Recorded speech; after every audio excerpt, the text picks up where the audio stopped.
अगली खबर है मऊ जिले से, जहां जनपद मऊ के क्षेत्रीय मंत्री गोरखपुर अखिलेश तिवारी ने हुई चुनावी चर्चा। जहां खबर है उत्तर प्रदेश के जनपद मऊ में 8 अक्टूबर 2022 को क्षेत्रीय मंत्री गोरखपुर अखिलेश तिवारी से हुई चुनावी चर्चा। उन्होंने बताया कि नगर निकाय चुनाव और स्नातक के चुनाव होने वाले, इस पर हमारी पार्टी बहुत अच्छे तरीके से काम कर रही है। भारतीय जनता पार्टी जो भी काम करेगी जनता के हित में काम करेगी। देखिए मऊ से दीवान चंद गौतम की रिपोर्ट। नहीं, मतलब तो है क्योंकि एक इधर एक ही पक्ष के 2-3 बार से यहाँ पर चेयरमैन हो रहे हैं और लोगों में बदलाव की उम्मीद, उसकी बयार बह रही है और उस बदलाव के जो जनाकांक्षा है उसको हम लोग अपने पक्ष में करके और चुनाव जीतने का प्रयास करेंगे। अच्छा उम्मीदवार उतारा जाएगा और लोगों पर भरोसा, लोगों के अंदर भरोसा दिया जाएगा कि भारतीय जनता पार्टी आएगी। तो क्योंकि यहाँ पर आप आए होंगे कस्बे में तो आप भी देख रहे हैं कहीं पर कोई विकास का काम नहीं हुआ है। चारों तरफ से अराजकता फैली हुई, एक तरह से समझिए कोई अतिक्रमण से शहर करा रहा है। सफाई की व्यवस्था नहीं है, लाइटिंग की व्यवस्था नहीं। जो 17-18 में जो परसिमन में जो गाँव बढ़े थे, जो पूर्वे बढ़े थे, उनमें आज तक कोई विकास का एक भी ईंट नहीं रखा जा चुका है। तो इन सब बहुत सारे मुद्दे हैं जहाँ पर कि बहुत तरह का नगर पंचायत में भ्रष्टाचार का भी मामला है। तो इन सब चीज़ों को चुनाव में उठाया जाएगा और जनता को अपनी तरफ आकर्षित करके एक बात सुनने को आया है कि यहाँ के चेयरमैन कुछ महिला और कुछ पुरुषों से आवास के नाम पे वोट की अपील कर रहे हैं कि हम आवास दिलाएंगे और आपको हम वोट करेंगे।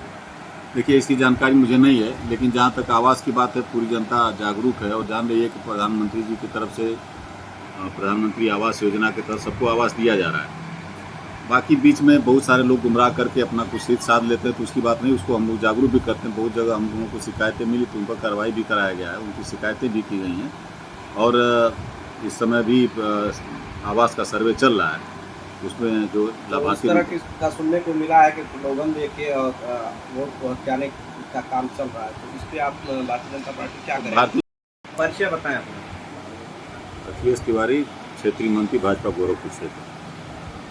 अभी ये नगर निकाय का चुनाव होने जा रहा है, इसमें भारतीय जनता पार्टी किस तरह अपनी सहभागिता लेगी? देखिए, भारतीय जनता पार्टी तो हर एक चुनाव को गंभीरता से लेती है और स्थानीय निकाय चुनाव में हमारा, जब हम सत्ता में नहीं थे तभी बेहतर प्रदर्शन रहा है और भारतीय जनता पार्टी अपने प्रदर्शन को और सुधारते हुए पूरे उत्तर प्रदेश में अच्छा प्रदर्शन करने का प्रयास करेगी। कोपागंज की क्या स्थिति है और यहाँ के चुनावी समीकरण के बारे में कुछ बताएं। ये कोपागंज में हम लोग कभी चुनाव नहीं जीत पाए हैं। उसका कारण यह है कि जाति और सामाजिक समीकरणों के नाते यहाँ भारतीय जनता पार्टी पिछड़ जाती है, लेकिन इस बार कुछ परसिमन बढ़ने की संभावना है और हम लोग प्रयास भी कर रहे हैं कि इस चुनाव को यहाँ पर जीता जाए। कौन कौन इस समय मैदान में है भारतीय जनता पार्टी की तरफ से ताल ठोकने वाला? अभी पार्टी के द्वारा आवेदन नहीं किया, मांगा गया है और न तो इस पर कोई इस तरह का विचार किया गया है। जब समय आएगा तो उस पर कोर कमेटी बैठती है, उसके सामने लोगों का आवेदन लेकर के उस पर विचार किया जाता है। यह स्नातक का इस समय चुनाव होने जा रहा है, उसमें क्या सहभागिता रहेगा? स्नातक चुनाव के लिए पार्टी पूरी तरह से तैयार है और ब्लॉक स्तर पर संयोजक बनाए जा चुके हैं, जिले पर संयोजक बनाए जा चुके हैं। उसके लिए जो मतदाता बढ़ाने का काम यहाँ इस समय चल रहा है, उसमें पार्टी लगी हुई है। आपने कहा यहाँ जातीय समीकरण के वजह से यहाँ भारतीय जनता पार्टी कभी जीत नहीं पाई, तो क्या यहाँ स्थानीय मुद्दे जो विकास से तत्वों से दूर रहने के लिए जागरूक करेंगे, अपनी बात जनता के बीच में रखेंगे और हमारे पार्टी में वार्डों की कमेटियां हैं, उनके माध्यम से भी हम अपनी सूचना भिजवाते हैं कि हम इस तरह के बहुत सारे लोग प्रलोभन दे करके अगर किसी जिसकी बात की है उनकी बात छोड़ भी दिया, तो बहुत तरह के दलाल किस्म के लोग घूम रहे हैं, मैं आपका आवास पास करा दूंगा, उसके नाम पर पैसे ले लेते हैं। तो भोली भारी जनता कहीं न कहीं ठगी का शिकार हो जाती है। उससे बचाने के लिए भारतीय जनता पार्टी कार्यकर्ता सजग है। 2031 की महायोजना पे आप क्या कहना चाहेंगे?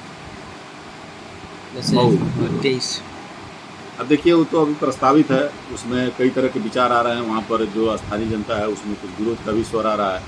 तो भारतीय जनता पार्टी जनहित के लिए ही कोई काम करे। जो महाविस्तार की योजना 2031 है, तो उस महाविस्तार में जनता की सुविधा के लिए ही कोई प्रस्ताव आया था, लेकिन अगर उसमें कहीं से अगर दिक्कतें आ रही हैं तो पार्टी उस पर जनता के सुविधा को ध्यान में रखकर ही कोई आगे का निर्णय करेगी।